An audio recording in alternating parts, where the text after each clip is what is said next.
Thank you so much for those housekeeping announcements, and welcome everyone to joining us for leveraging partnerships to increase underrepresented student participation in education abroad. We have a lot of content to get through today, so we're going to ask that if you have any questions, please feel free to throw them in the chat as you have them. We're going to get to a question and answer session as time allows at the end, and we'll start by answering some of the questions that are most frequently asked and then work our way from there. Apologies in advance if we're not able to cover all the questions in today's session.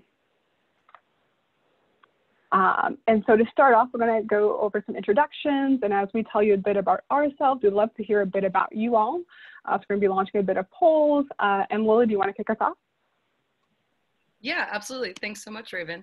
My name is Lily Andrules. I'm an Associate Regional Director at the Education Abroad Network. And I work with the schools in Region 5 as well as in the Southeast and Mid-Atlantic area and some of the South in general. Hernando. Hello, everyone. My name is Hernando Sevilla-Garcia. I am a Senior Diversity Relations Manager at IAS Abroad, and I'm tasked with increasing the number of underrepresented students going abroad. And I mainly work with Hispanic serving institutions. So shout out to all my HSIs out there. And hello, everyone. My name is Raven McKenzie. I am an International Program Advisor Coordinator at International Programs in Engineering at the College of Engineering at the University of Michigan. I'm so excited to be here today and see so many people here on this call. In my office, I mainly work with students who do internships and research abroad, but I've been assisting a lot with our DE&I initiatives here and at previous institutions. Great, so we'll get started. I'm gonna keep the polls going for a little while because I see people are still coming in and responding. It looks like we have quite a variety of people from different institutions, primarily public 4 years, but you know, we love all of our different institution styles. So basically the way we're gonna kick it off now is looking at open door statistics you've really seen before, but we're really going to highlight diversity numbers and kind of reformat that these numbers to contextualize what we're talking about. Awesome, thanks, Raven. So this side, like I said, is specifically to contextualize the rest of the slides. And you're going to basically see the numbers in study abroad that have increased in the past 20 years, which is really exciting because we've seen such a massive increase. We've made a lot of progress, and I know that right now, especially with the pandemic, it's really easy to feel down because of the lack of ability to travel. So if you haven't been able to give yourself a pat on the back in the past couple months, do that now. Give yourself a little bit of a congratulations because you contributed to these numbers. So looking at these numbers, let's look at the rest of the information that we have. So what I want to stress here is that although there certainly has been progress made in the diversification of the student body, there is a long, long way to go. And I'll start also by saying that diversity is one thing, right? Diversity are numbers. And like as the saying goes, diversity who gets invited to the dance, but inclusion is who actually gets to dance. And when we talk about DEI, right? DEI strategies, we really need to break that apart, because there are completely different things. Diversity, inclusion, equity, completely different things, right?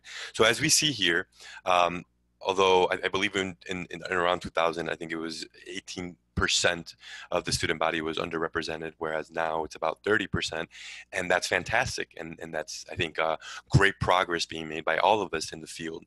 However, I believe that we should be aiming towards the same diversity that we see on our campus. That should be the representation of the student body abroad. And obviously that's not the case yet. So always striving to really mirror the way, how diverse our campuses are to the student body abroad. And so some that has not changed in the past almost 2 decades has been the participation when it comes to the gender of students who are going abroad. Open Doors reports gender as women, reporting as women and men. In 2000 to 01, 65% of those who went abroad identified as a woman. Nearly 20 years later, in 17 to 18, again, we're seeing very similarly 67% of those going abroad identifying as women, and there has not been that much change in between. So there's definitely some more work to be done in this area. Something new that Open Doors has been reporting on since 06-07 has been participation by students who identify as having a disability. When this was first reported out, just under 3% of students reported as having a disability, and now we're seeing just under 10% of students who are going abroad as having a disability of a variety of sorts. And so this is something that there's definitely been more reporting on in the last couple of years, and definitely I feel like in conferences there's been more sessions on how to support students with these needs. So this is one area that we can also continue to pat ourselves on the back for, but there's definitely still some more work to be done here as well.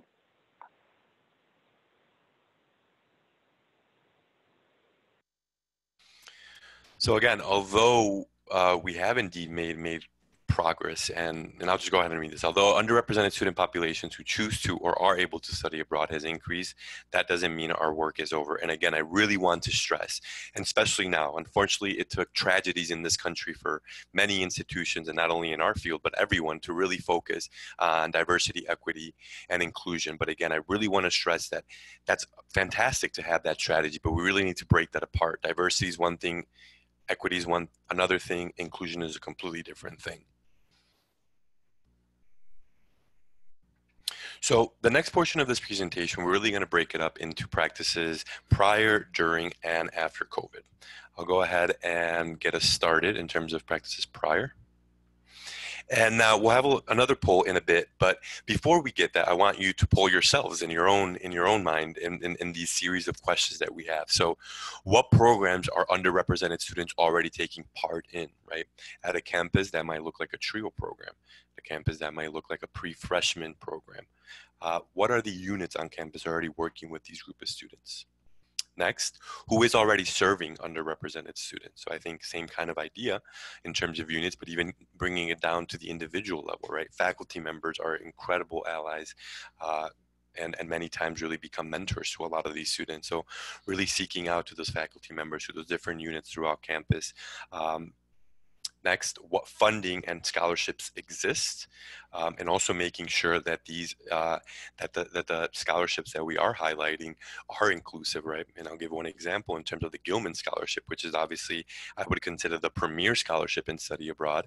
However, you have to be a U.S. citizen for that scholarship, and for example, for the population that I mainly work with, Latinx students. You know, I work with DACA students, right? And those DACA students, although they can't travel abroad right now, there's things called virtual internships. And if something doesn't exist for them, then we should find ways to perhaps create something that is inclusionary in terms of scholarships. How are they serving them, and how might you globalize that? So really thinking of internationalization, right? Institutionalizing internationalization. And lastly, when is the last time you discussed this information with partners and critical stakeholders? Once again, were these conversations being had even before what we have seen in 2020, and really keeping that momentum going, because our job now is more important than ever.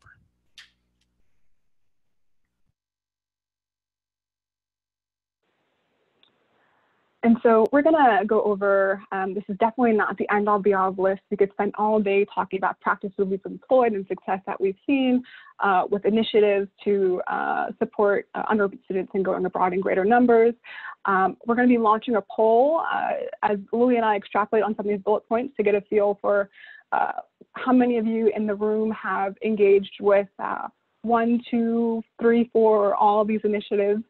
And so I'll kick us off by talking about partnering with existing programs and organizations on campus that already serve underrepresented students. And so this is kind of going, following what Hernando was just saying before in the previous slide. And this can take many shapes or forms, small and large. It can be as simple as having open office hours in the Black Student Union office, or in your school's intercultural diversity center or multicultural center. It can be speaking to students at a welcome reception specifically for underrepresented students in your school. And there's so many other, of course, there's program creation, but there's definitely a spectrum of ways that you can do this kind of partnership. And I would say what's really important in these partnerships is that it's not a one and done type thing. It can't even be an annual thing. It has to be something that is sustained, something that is tailored and fits the needs of both the students, the organizations, and the programs that you are working with. In addition to that, there's, of course, creating international sections of required courses. There has been a lot of literature when it comes to barriers and student intent to participate in international experiences, particularly when it revolves around the courses that are attached to these experiences and the timing of these experiences. There was a study by Fry and Brooks back in 2010 that detailed specifically when it came to multicultural students, one of the biggest barriers that they faced was the timing of these experiences, as well as the absence of programs with relevant academic coursework to their needs. So one initiative you can do is creating programs that specifically have those types of courses for students. And of course, the way you can do that is through short-term faculty-led programs. And faculty-led programs, beyond coursework, as Hernando mentioned before, the faculty who are involved with these programs are key in the success of them. There was a study done by Wang and several other authors back in 2016 that showed specifically for a faculty-led program of which 24 participants identified as Black. All students said that because of their specific faculty program leader, who was a Black scholar in the areas of Black athletes, Black community, and Black males, it was because of him that they felt encouraged and supported to go on that particular program, and that they would not have gone abroad had it not been for that particular professor. I'm going to turn over to Lily to talk some more about some of the other initiatives we've employed. Thanks, Raven. And I'm going to roll out the poll results here, and just for everybody to kind of have a look at what the feedback has been. So it looks like we really have a wide range of people who are just getting started, people who have been working on this, which is great because that means that these conversations and these topics at NAFSA have been really relevant to a lot of people and they've really hit home. So it's really wonderful to have you all here and see such like a wide variety of feedback. So just touching on what Raven was kind of going through, the next one on our list is scholarships. And of course, we've listed quite a few here: passport grants, subsidized programs, Gilman match, all of those are really relevant. One example that I was able to work with, and I think the advisor is here, but we did a scholarship at a university in Wisconsin, and we collaborated with our respective scholarships. So we had a focus for low-income students and underrepresented groups, and we basically took the scholarship from my organization, the Education Abroad Network, our diversity scholarship, and we put that on flyer alongside low-cost programs under $5,000 for the summertime, so they're short-term and they're low-cost, alongside our scholarship, and then a scholarship at the university. So it really allows low-budget students or low-income students to budget appropriately, which can be really important, especially if you're low income. And sometimes low income can really go hand in hand with underrepresented groups, you know, whether that's you know, people of color or disabilities, whatever it looks like, they can go hand in hand a lot of time. And this just kind of gave us frame of reference so that students had all the information from the jump so they could make that informed decision and look at options available directly to them. The last one on the list is communicating with partner institutions in order to support financial need. Since I work in the institutional relations sphere, that's something that I think a lot of partners are really hesitant to chat with us about.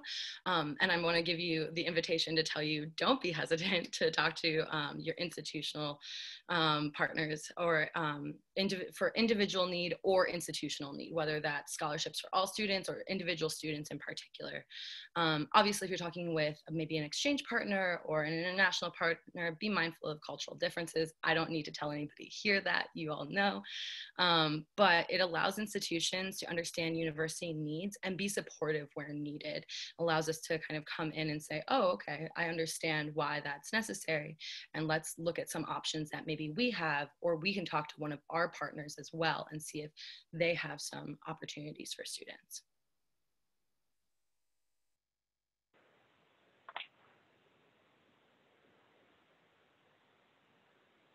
There we are. And so when doing all of these things, there's no need to reinvent the wheel. We're going to be giving some examples about tapping into some existing required courses, globalizing a course, also tapping into some of these preparatory retention programs, whether they are programs at the national level like TRIO programs, or if they're homegrown programs on your college campus, or on your college campus that involve targeting specific students, whether it be by race, ethnicity, by residency status, or a host of several other factors.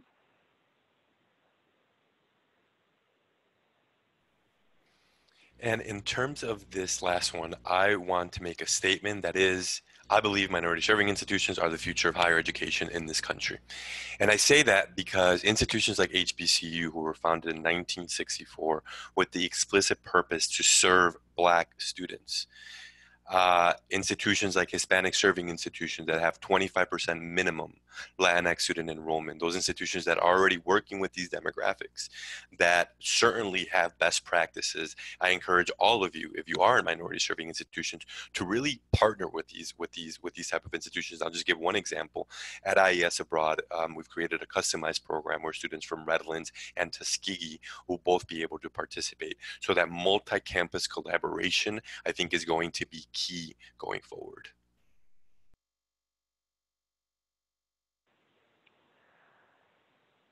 And so one example I have, I'll dive a bit deeper into of a required course. The course in question being a compass course, a course for first semester freshmen to take that gives them an introduction to the major, as well as a chance to hear from professionals who work in the field. And so the situation, this was at a previous institution I worked at, where education abroad was centralized, and I worked just with one college. So participation of students at this college in education abroad experiences had nearly doubled in a 5-year period, which was phenomenal. But looking closer at the numbers, 90% of that growth was due to out-of-state student participation. This is at a public institution, a state school, where granted 41% of students were in-state students, but just the scale of that growth and the level of it being from out-of-state students was problematic for several reasons. There are many reasons for that growth, one being the particularly favorable financial implications for out-of-state students who use scholarships to study abroad. And so trying to figure out a way to mitigate that and to help increase the growth of in-state participation, in-state student participation in education abroad, as it had remained between 5 and 10% of those who went abroad year over year in that same time period.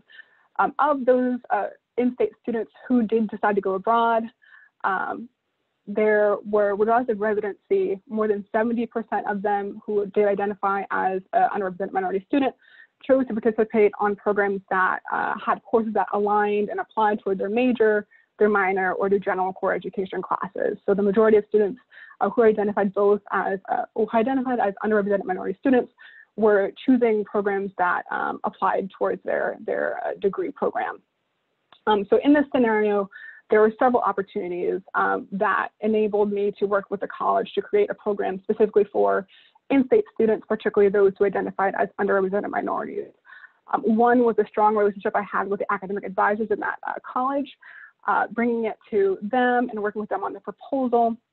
And of course, having the data, having this data in particular in many shapes and form, I could have presented the same case to both my director and the assistant dean for international programs with some anecdotal information, because just seeing who's walking into the office, seeing who's going, one could kind of draw some of these conclusions, especially with the scholarship situation. But of course, having that hard data was really crucial in how fast this program was able to be green-lighted, approved, and move forward with. I happened to present this data to the assistant dean at the same time that he was looking for ways to support and retain in-state students, particularly underrepresented minority students. And so it was very serendipitous in that way. They also, in terms of funding, I know when it comes to programs like this, whenever I hear about these in other conferences, I'm like, well, where did the money come from to fund such a program? And it's all about in this case, it was reallocation of scholarships that were already available for students.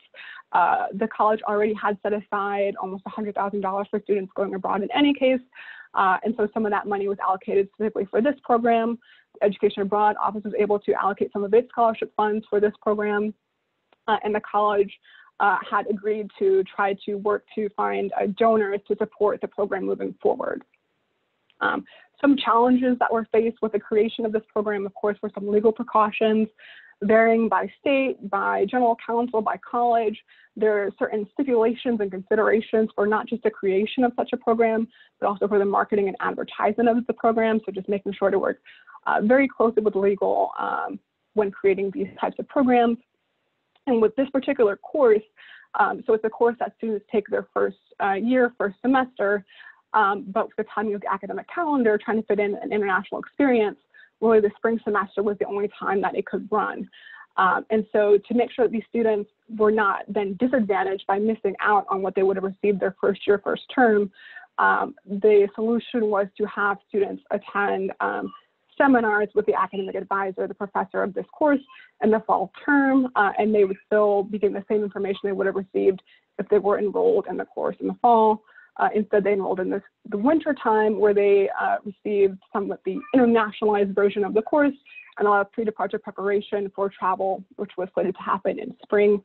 Some recommendations if you decide to go this route: definitely utilizing connections and connections of connections in the creation of these programs. We did decide to go through a provider to support the bulk of program creation and implementation, but we also were able to work with the assistant dean, who had a contact in the consulate of the country of the program, and so we were able to get some industry site visits for free through that connection. So that definitely helped with decreasing the cost of the program. Moving forward, the plan was to utilize the incubator on campus, as well as some international incubators, to arrange more site visits and continue to decrease the cost of the program and also increase the content of what we're able to offer students in that spring break period. Another recommendation, of course, is perseverance. There were several times when it seemed like the program just wasn't going to run for several reasons, but just we're able to work through them. Unfortunately, this program was slated to run March of 2020, the first iteration, and we all know what happened in March of 2020. But the program is still planning on running travel allowing, this upcoming March over spring break, and there are plans to making it bigger and better moving forward. I will now talk about an example that kind of combines that preparatory program as well as a retention program. So M-Engine, it is a partnership of MSTEM, a branch of MSTEM, which is a partnership between the College of Literature, Science, and the Arts and the College of Engineering here at the University of Michigan. So in this program, students spend 6 weeks doing a pre-first year program. There's coaching for a period of 2 years and assistance with some professional development opportunities.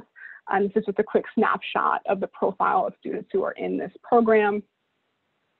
And so after reading some of the research that I mentioned earlier, as well as several other articles, our director in International Programs and Engineering went to talk to CEDO, the Diversity Office for the College of Engineering, as well as several other offices, to talk about a partnership in creating an international experience specifically for M-Engine students. To further contextualize where M-Engine lies within the campus, within the college, so you can see right here, when it comes to low-income, first-gen, in-state, women, underrepresented minorities, working with M-Engine, which has a much higher population of students who identified in these ways, was definitely going to be a way for us to help increase the college's goal of supporting students who identify this way, as opposed to creating a program outside of this and promoting it to the college at large. This is definitely a more targeted, curated initiative. And so before the program launched, IPE, my office, International Programs and Engineering, was on par with the college as far as the percentage of our travelers who are identified as an underrepresented minority student. After the program did run, we saw 19% of our students who went abroad identified as underrepresented minority students, whereas at the college level, 13% of students identified as an underrepresented minority student. So this is kind of what Hernando was speaking about earlier. We had even a higher representation of students who were going abroad who identified this way than were enrolled in the college. So we were so thrilled to have had this happen. And then in the case of supporting students who are also low income eligible, we did see an increase in the number of students who went abroad that were eligible for financial aid as well. And before I move forward, just a quick note about this program. Of the students who did go abroad, more than half the participants decided to go abroad later again on a longer experience. So it's critical that this is definitely not the, okay, you have your taste of a short-term program and that's it. Students were able to get involved in additional international experience. And over, I want to say 9% of students. We had a couple who are multiple time repeat travelers now. So definitely has impacted students and how they engage with the international, with our office in the international world. Wow, that's absolutely amazing. Thank you so much, Raven, for highlighting all the wonderful work being done at the University of Michigan. And I do want to say, earlier when I mentioned that, minority serving institutions have been doing this work for quite some time. I mean, you have institutions like the University of Michigan that isn't a minority serving institution, but as you see, are having these strategies that have a real impact. And so having in the future different institutional types partner in order to enhance those programmatic, that programming is I think really the future of our field. And now I will talk about an example about a minority serving institution, specifically a Hispanic serving institution that we at IAS Abroad have really been privileged to be able to work with. So just to give you all a little bit of background on the University of Texas, Rio Grande Valley. This is the highest degree granting institution to Latinx students in the state of Texas. It is a school that is in the border, dealing with everything that the Latinx community is dealing with. And despite all that, these students are truly some of the most impressive I've met in my entire life. My first opportunity to work with this institution was with this specific customized program. A program on Japanese culture and history. And this was a short-term faculty-led program. And I think we are all, we had all been seeing, the trends of these programs, this program type really increasing in popularity. And I mean, I think, Raven touched upon the point of the faculty members, right? The power of faculty members, but there's also, other individuals on campus that can certainly lead a program, right? Whether that's a dean, whether that is, hey, why not have a president go lead a program? I mean, we're reaching for the stars, right? We're reaching for the stars. But anyway, getting back to this point, when we talk about, a short-term faculty-led program, we're talking about cost efficient, we're talking about faculty members that already have established relationships with these students. Then the fact that 6 out of 11 students were Pell eligible. So that immediately told us, well, we need to spring into action and start being intentional about scholarships, right? And, we talk about the Gilman, we talk about the institutional scholarships. I think Lily made a great point earlier of combining, right, joining forces, whether it's provider, the institution. One other thing that I will encourage is for us to really start looking at private-public partnerships, those town-gown relations, right? All of our institutions are surrounded by companies that have a lot of money, and now more than ever are willing to underrepresented students, DEI initiatives. And I think we really need to look outside the box to get those much needed funds. And then ultimately what I decided to do was attach to this program an initiative that I launched 3.5 years ago, also known as my little baby, known as Tu Mundo. And I will discuss a little bit what Tu Mundo is in the next slide. And a lot of you, I'm sure, here in Region 5 have already heard about Tu Mundo. Actually, the first time I ever presented or that I even ever mentioned Tu Mundo was at NAFSA Region 5 in Detroit. So really, I'm honestly also very thankful for all of my colleagues here in Region 5 for giving me that space 3.5 years ago. And so what Tu Mundo is an interactive workshop that I do mainly, and it's designed for Hispanic serving institutions and emerging Hispanic serving institutions. It's a 5-part interactive workshop where we do an intensive scholarship writing session. And although many of you may already have things like the Gilman, what we and an institution may say, instead of the Gilman, can you do something on the HACU? That's a scholarship that we have, the HACU IS scholarship, the Hispanic Association of Colleges and Universities. So focusing on that, being intentional on the students that are coming into this workshop, and they're literally leaving with an outline of the scholarship. You spend 20, 30 minutes at home, you finalize that could be anywhere from $500 to $5,000. Next, the scholarship info session. Again, really being able to highlight, again, Lily gave a great point, to literally on a flyer being able to put 2 scholarships, one from the institution and one from the provider, really shows the students like, hey, there's quite a lot of money out there. All it takes is spending some time and being able to write a write an essay, write an application.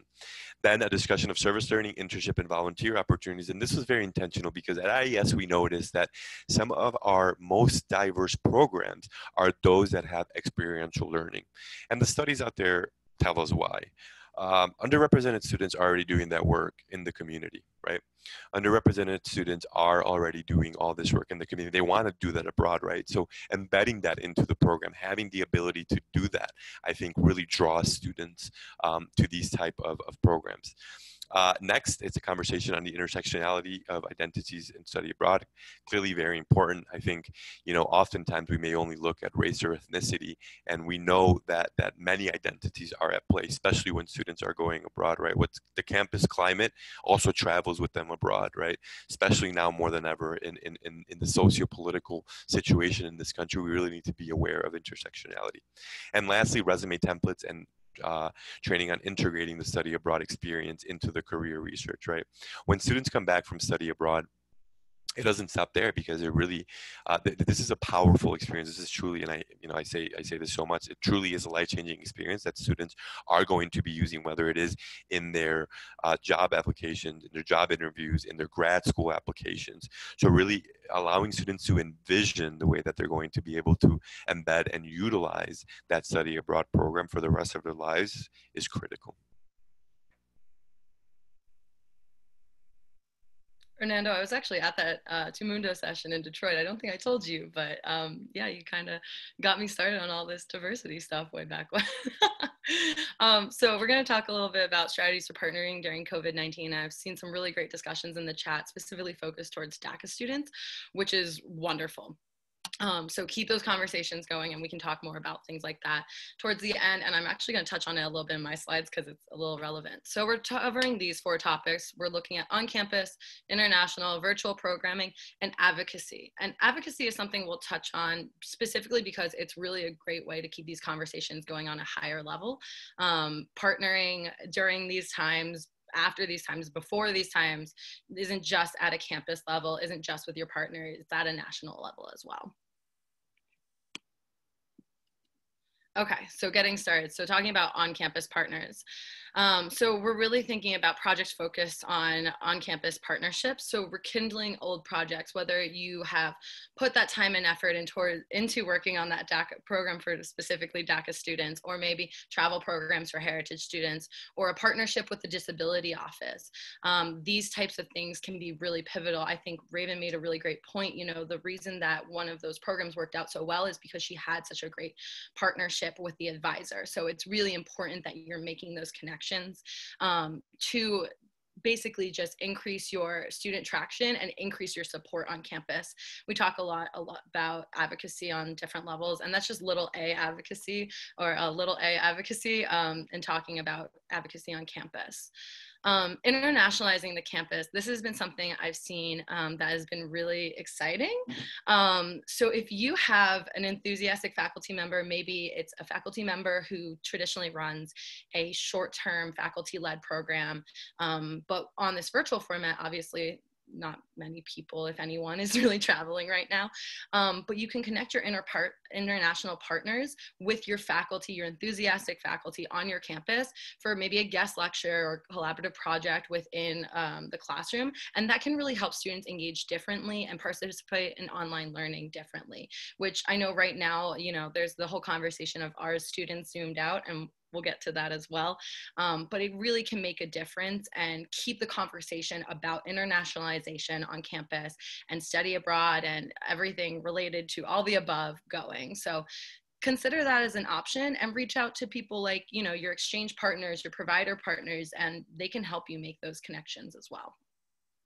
Last on this list is partnering with people in campus. So if you're hosting a virtual event, I've attended a lot of virtual fairs this fall, and they've had a variety of different themes. They're focused in a lot of different departments. Consider doing collaborative programming with another office. So whether that looks like your disability office, the Black Student Union, if you have a Gay Straight Alliance or an LGBTQ club on campus, consider partnering with them for a specific focused online session, when that can really benefit you, because 2 sets of student information and getting that message out to other students that may not be in your regular kind of list of students you reach out to can be really pivotal and open doors for students. You know, although we can't necessarily be in, you know, those spaces on campus right now, we can at least invite them in and make virtual sessions geared towards those students. So international partners. So virtual remote programs is really relevant right now. Obviously, we're seeing a lot of internships, but there's also a lot of virtual programming just for like winter terms, spring break. I'm seeing it for summer as well. There's programs popping up all over the place. There's a lot of things that come with these programs, but I want to encourage everybody first and foremost to embrace them. And let me get into a little bit more on like the pros and cons and the differences here. So, I mean, they're really great for students who need to fill any required requirements, I guess is the right word, who need to fulfill any requirements. If you need like an internship to graduate or a specific course, it's a really good way for those students to kind of get that experience under their belt. I know some institutions also required some type of study abroad experience, and this can be a substitute for that in these times. It's important to keep in mind this process isn't hands-off. It's not like, oh, well, it's just virtual, so like we don't have anything to do. There's still things that need to be done, such as cultural difference training, kind of pre-departure information, just so that students are adequately prepared for what they'll need to participate and complete, whether that's courses or internship focus. And then lastly, and what I want to say is really most important, these programs are not indicative of equity. They're not a replacement for increasing study abroad participation numbers for underrepresented students. They're complementary to your current catalog.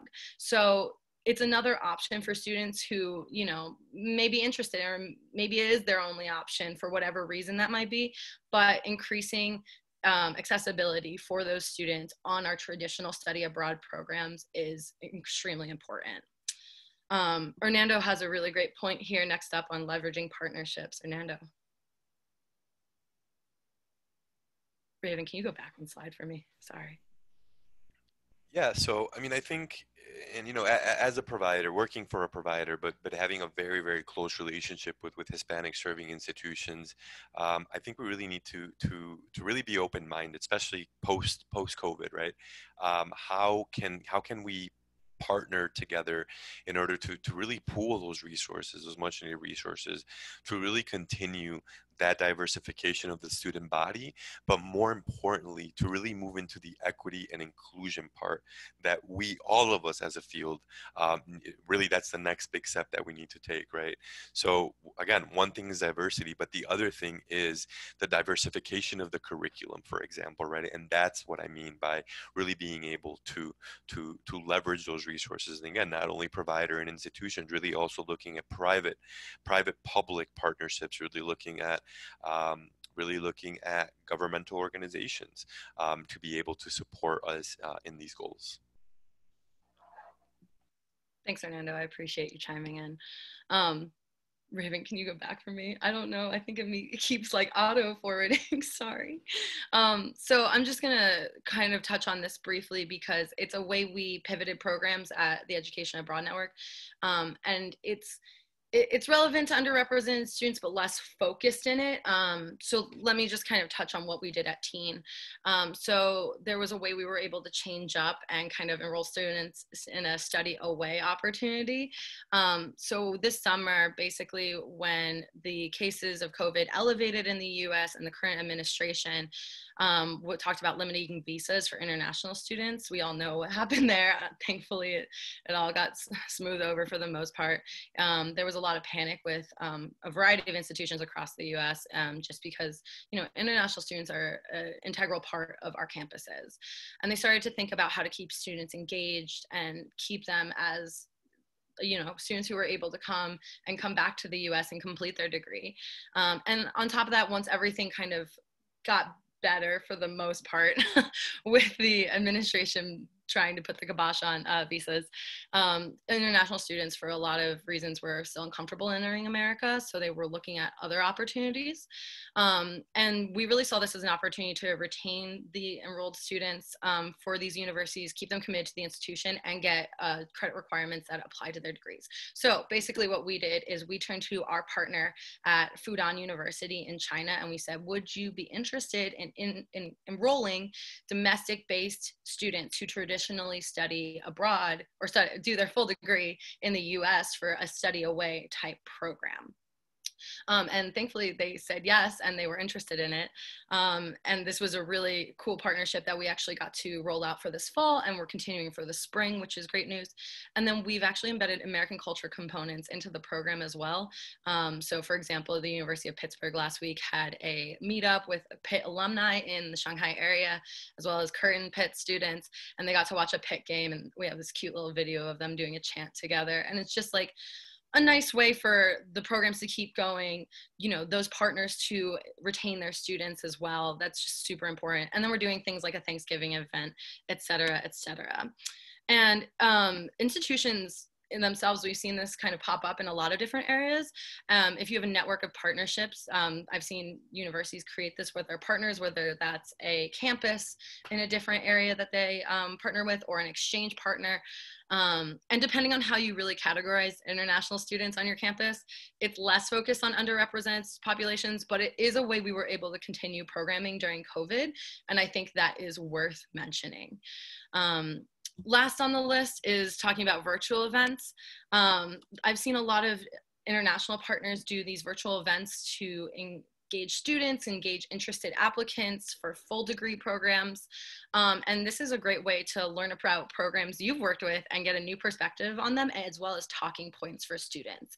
It's also sometimes, if there's a Q&A opportunity, it's a really good opportunity to talk to them about underrepresented populations, especially if that's a focus they have in one of their speaker series, which I have seen as well. It's one of those things where learning never ends, and it allows you to stay up to date with your partners overseas. Great. All right, on to virtual programming. So here's the big question. Are students zoomed out, or are they just picky about what they attend? And I'm moving on to my next point to kind of answer that in what I think is the answer here. So we started putting on information sessions for students, and we saw a vast interest for them, like really high numbers for enrollments for these virtual sessions. And I for one was shocked, just because I have been doing some of these study abroad fairs, and students, you know, it sometimes is really difficult for them to say, yeah, I'm going to go to class virtually all week, see my friends virtually all week, and then go to these extracurricular, what they view as extracurricular things as well. So that can be very tricky. But what we've seen is these are really students who are planning down the line. So they're looking for, at the earliest, fall 2021, but mostly into 2022 and 2023. So these are those very intentional, usually freshman or sophomore level students who really want to get that abroad experience while they're still in school. Another thing that we've seen is online panels with a focused topic. And Hernando will go into this one a little bit on the next slide, with like an awesome initiative that he put together that really focuses on underrepresented students. So I'll let him talk about that one in just a minute. Students focus groups are a great way to speak directly to students and find out really what's relevant to them. And this can focus on specific student groups, that maybe student groups you're having trouble reaching out to. And think of your on-campus partners for these groups as well. So those different offices that serve those underrepresented students. Reviewing your collected data, obviously this always comes up. This is very relevant. And using this time as a way to collect new data. I know that kind of across the board, I've seen a mix from all the different colleagues I have, whether they're busy or not. But if you do have the extra time, it could be a really good opportunity to collect that new data, and especially ask those questions, optional questions, for underrepresented groups on campus if they feel comfortable asking. That is one thing that we found really works well, that students can kind of opt in to answer personal identifying questions. And that makes a really big difference. And you'd be surprised how many students are willing to talk about their identity, especially in Gen Z, since it's so prevalent with that generation. And then Raven, do you want to chat about the virtual internship series? Sure. So way back when, in May, we offered a series in partnership with our international center that focused on breaking down what virtual international internships are for our students, both at the College of Engineering, but University of Michigan-wide, just a general info session on what they are. We brought in a couple of providers who offered some of these programs as well. And so we had, in a time where we weren't sure if we were going to get 5 students to attend, let alone 10, we had about 50 students who had RSVP'd and attended the intro section, and then a mix who attended the various provider sessions throughout the week. It's something that we're definitely going to be doing again this upcoming year, probably early next semester for students who are thinking about engaging in these opportunities over the summer. And something we also did, so within the College of Engineering, we don't have a IPE-sponsored virtual international internship within our portfolio. We didn't have one last summer. That might be changing for this upcoming summer. But what we did have, is a scholarship for students going on international internships, regardless of if it was paid, unpaid, if they found it themselves, if they sourced it through a provider. And so we were able to convert that scholarship to one for virtual international internships last summer. We had great success with students utilizing that in order to do a virtual international internship. And we plan to, depending on the state of travel this summer, if we're hopefully we're not, but if we are in the same situation as we were this past summer, we'll definitely still be offering this to students who decide to engage in these kinds of virtual international professional experiences.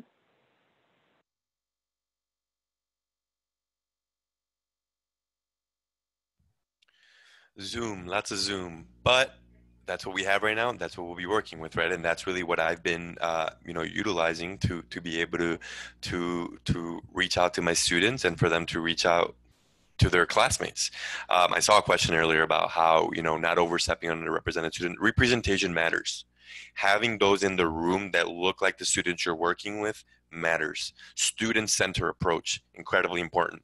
So at IES Abroad, the student voice is the most powerful, right? I mean, I could talk to you guys for 3 hours, but students rather hear from other IES Abroad students that just went on a program, that are applying to programs. They really want to hear the student voice. So at IES Abroad, we launched an initiative really called the World of Difference, where students are able to submit their profiles and are able to discuss, the impact that study abroad had for them, the challenges that they encountered, the good, the bad, the ugly, the amazing. Again, allowing the students that student narratives that no one can take away from them, and allowing them to share that is an incredibly powerful tool. So a World of Difference is one example that's just this ongoing running collection of incredibly powerful narratives that students continue to share. And then recently, I wanted to provide this example of a student panel that I just recently had. And again, like, students don't really want to hear from me. Students want to hear from their fellow students, right? And so Yesenia Ayala, Omar Nadzelsky, and Karen Soto were really the all-stars, and really I actually got Yesenia and Omar are 2 of my former students, both winners of Diversity Abroad Leadership Student Awards. By the way, always plugging in my students, really fantastic students, are really the future of this country. And Karen Soto, I haven't had the privilege to work with, but I just met her a couple of weeks ago. But the point of this being, again, really the student-centered approach. And I really want to give an example of the University of Texas Rio Grande Valley. Omar was the founder of the Study Abroad Club. The Study Abroad Club is a student-centered, student-first club. Obviously, working very closely with the Study Abroad office, but that could be an idea for all of you all. To get some student leaders to say, hey, what do you think about launching a Study Abroad Club? That's been an incredibly powerful tool. So definitely keep an eye on UTRGV. They're doing incredible things. I am conscious that we have about 9 minutes left, so I'm going to go through this slide.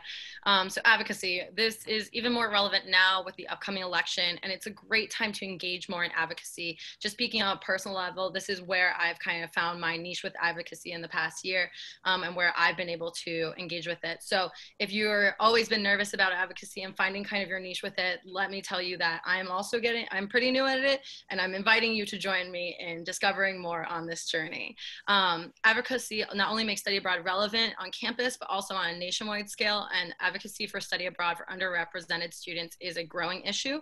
The Simon Bill in particular, Hernando is going to go into in just a little bit, so I won't touch on it yet, but it just boosts study abroad and expanding diversity as well within study abroad. On a state and federal level, it's a really great time to refamiliarize yourself with local government and get engaged with what's going on with it. As we know, government has a huge impact on study abroad, and it needs to not only be supported, but encouraged.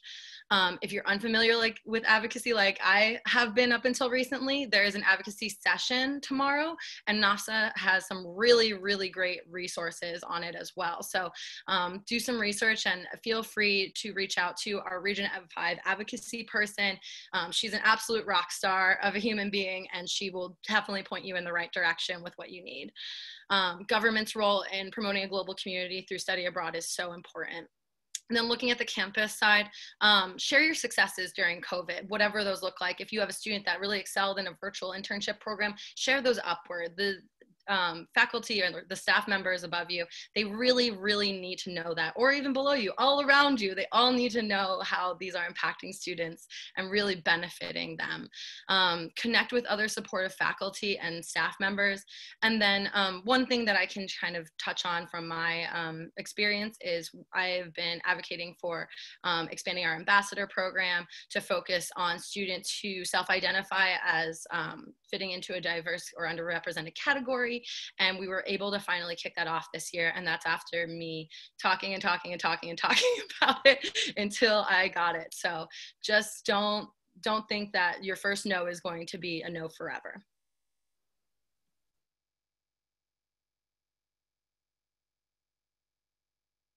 So now we'll get into partnerships post-COVID, which we don't really know what it's going to look like, right? So we also do want to mention that all of us in the field are asking what, right? So we don't have the answers to everything, but we do have a couple tangible points that I think we can all be working on. And much to Hernando's point, be flexible and adaptable. And that's our first point on this slide for that reason. I know that working in this field, we already have those skills, so just tap into them and get ready to roll with whatever it looks like afterwards. And there's ways that we can kind of figure that out from the beginning. So obviously meeting underrepresented populations where they are on campus, we've kind of drilled that point in repeatedly. It really is important. Having physical representation or a physical presence in that space is huge, as well as virtual opportunities for those students until we are post-COVID. Continue to embrace those remote or virtual internship or study abroad experiences. This can increase accessibility to students, and students can learn a lot about how to embrace and adapt cultural differences. But like we said, not indicative of equity. This isn't the Band-Aid that fixes everything. It's just an add-on for students who maybe this is more of a viable option or more of a comfortable option for them. I also want to encourage everybody to take now as a great opportunity to learn more of the online system. So if you're really nervous about Zoom and you're just not as familiar with it, or whatever online platform you've been utilizing, I've seen a lot of Prezi, Microsoft Teams, take this time to sit down and learn a little bit more. Many of the institutions I work with have increased response from students from the online format because whether it's COVID or non-COVID, online is where students are, especially Gen Z. And then identify what the future looks like for your campus. So use those focus groups from our last section and create an action plan that's kind of centered around the people that you've talked to. And finding where you can put your energy and attention towards creating initiatives. Think about where your most underrepresented groups are within study abroad and start making the motions towards connecting with those people.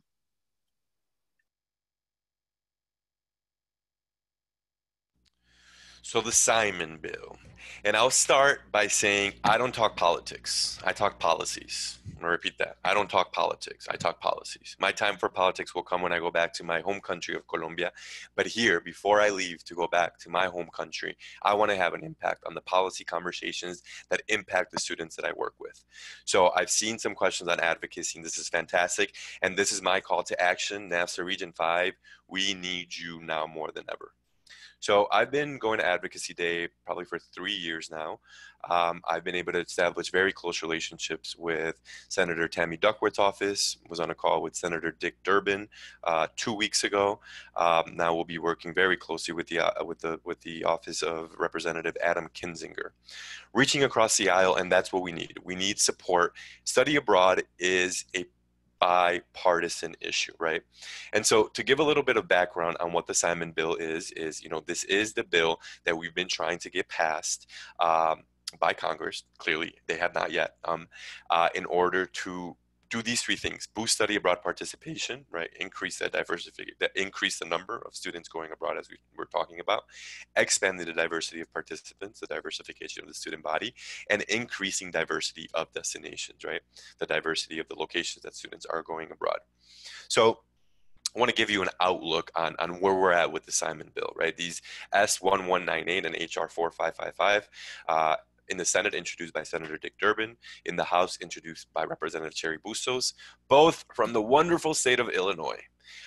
So I truly believe that, Illinois has been at the forefront of this, but we need all your support, whether you're not, even if you're not in Illinois. I really want to call NAFSA Region 5 to action. Currently, as we know, there's a pretty big event happening in a couple of weeks. And so where we're at right now is, pending on the administration, the Simon bill can look very differently next year, right? Having said that, the Higher Education Reauthorization Act needs to be passed, and that's where the Simon bill is more than likely going to be embedded, right? So there's a lot up in the air right now, but what we can be doing is considering throwing our support behind the Simon bill. And as Lily said, please reach out to NAFSA Region 5. Please reach out to me. I'll be part of that presentation tomorrow, actually. So please join us. But what we need right now is to continue to put pressure on lawmakers to do this, to get the job done. They need to legislate. I think they both forgot to legislate. And this is an incredibly important, this is for everyone. And right now, the standing of the United States isn't the prettiest abroad. And this issue of study abroad as soft diplomacy is more important now than ever. So once again, the Simon bill, we need your help. Please reach out, because there are so many ways that you can help. And what it comes down to is, we're the ones that put elected officials in office. We're not working for them. They are working to advance the policies that are important to us. And they seem to have forgotten that. So let's remind them of that, and let's remind them of how important the Simon bill is for all of us.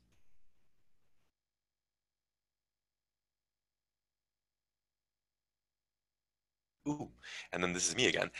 So in terms, and I've talked about, the importance of us being able to work with minority serving institutions. For me, the greatest honor in my role is to work with Hispanic serving institutions that are underfunded, understaffed, but are truly at the forefront of advancing issues of diversity, equity, and inclusion. I just finished my master's at Northwestern University, so also shout out to all my Northwestern Wildcats in the room. But these are some of the findings, and really some of the work that I'm also doing outside of the office, really through my research, through my work at Northwestern with the Clinton Global Initiative University. For example, identity-based curriculum development, right? Students want to see themselves not only in the classroom, but also in the literature they're reading, in the presentations that they're making.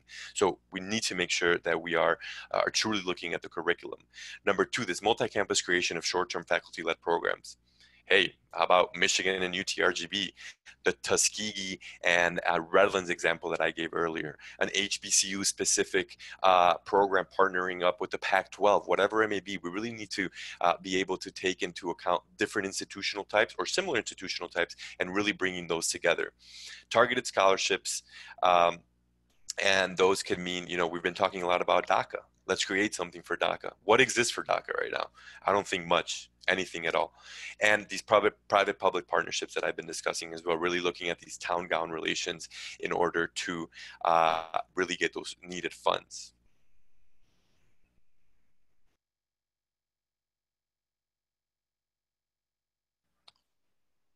So we want to thank you all so very much for coming. And I don't believe we have any time for questions, but I will let you, do we have maybe time for one? Yeah, we did. I want to be mindful. We're going over a little on time, but we did have some great conversations in the chat. If you're willing, I can put a couple out to you at this point. So one, and we did discuss this a bit in the presentation, but with the course requirement, how do you include students who are DACA and also students with disabilities? And then a follow-up, has there or will there be any lobbying to allow DACA to be able, students to be able to travel outside for studies?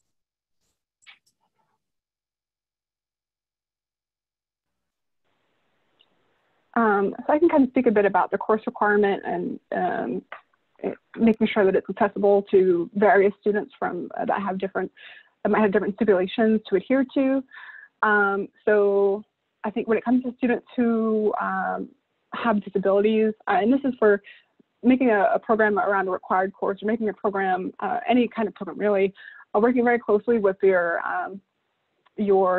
office that serves students who have disabilities to make sure that, especially if you have applicants who need accommodations, you can address that as they come in, but it's great too if you can build the program factoring in those students that have various needs. That way it's not a Band-Aid on the program later on. It's intentionally created to serve students who have various needs. When it comes to DACA students, especially now, if we're talking about if you are soon looking to run programs in person, there's different considerations with that. And so maybe it's having a different, Hernando, I'm sure you can speak more to this, but maybe it's working within the confines that we currently have. Maybe it's a different branch, or just kind of being creative with how you create the program. I don't know if you have more to add about that, the DACA aspect specifically. Not that specific, but I do want to touch upon about the advocacy, and I want to thank you, Claudia, and thank you, Tyra, for raising this very important issue. For me, it's something very personal. Being part of this community is something that affects my people every single day. In terms of advocacy, and again, not politics, but policies. Having said that, the policies of this administration, and if we get that administration again, it's not going to be likely, right? Having said that, if there is a change in administration, you best believe that we will fight very hard to include that in the Simon bill. So please keep in touch. As I said, I have a very close relationship with the office of Senator Dick Durbin, who, one of the staffers, was the mastermind really behind DACA, right? We have their ear. We absolutely have their ear, and we need you. We need all of you. I mentioned Claudia and Tyra because those are the questions that I saw, but we need all of you in order to really be able to push this. So let's wait and see what happens in a couple of weeks. But after that, that will dictate. But you best believe that that's something that we'll be fighting for very, very hard. And I'll be sure to let Senator Dick Durbin, or his office at least, know that we are all fighting for this. Excellent, thank you. And another conversation in the chat and a question that was posed. At my institution, I work with Black and African American students, multicultural students, first generation, and students with STEM fields. How do you create presentations and virtual sessions for those students without assuming what they need to know based on their identities? I struggle with creating proper events and presentations that cater specifically to those populations without overstepping. I completely hear where you're coming from.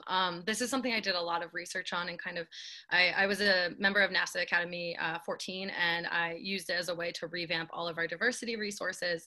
And that was a really big learning process, because while I am a member of certain diverse groups, I'm not a member of all of them. And so there was a learning curve.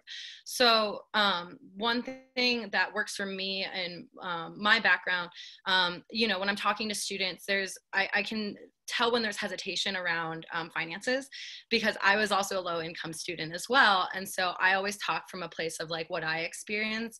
And I say, you know, like, I know that sometimes it's difficult to, you know, afford certain programs. And this is what I did. These are my tips, and kind of being on a even playing field and telling them that's my background. If you are able to feel comfortable with that, then that's a great way to engage with students. And then also just like staying up to date with what's going on, pretty much, is like just stay engaged with those different communities that maybe you aren't personally a part of, but that you can be an ally to. Whether that's, I mean, there's people on Instagram at this point who are putting out information on a regular basis. talking to students from those backgrounds, if they feel comfortable identifying that. Our ambassador program has been really great with the new diversity and study abroad ambassador, because it's really students talking about what they experience. And then, you know, students can engage with that appropriately. They can say, wait, I have a similar background to this student. That really helps. And providing kind of a holistic list of resources that students can touch on themselves and say, well, this is relevant to me, but maybe this isn't. Those are just a couple of the ways that I was able to do some work with that, but I would be more than happy to chat with you a little bit more. Raven, Hernando, do either of you have things to add? I mean, I think I'll just summarize it by saying, you know, 3 tangible things. And I think pre-workshop, pre-presentation surveys, right? Really getting a sense of who is going to be in the room. Number 2, allowing them to self-identify.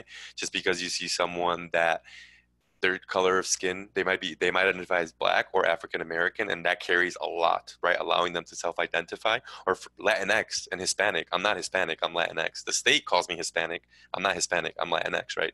And lastly, representation matters, right? Having someone in the room, the student, I think Lily touched upon that. So I think those are all tangible steps to be able to take. And thank you all again so much for coming. Echoing all of that, that was just, it's really important, just as Hernando mentioned, having a student-centric approach when developing some of these programs and events for students, working with students to see whether it's the pre-survey or if you're sitting down with them one-on-one, you know, what are the things that you're interested in, what are the things that you would like to know more about.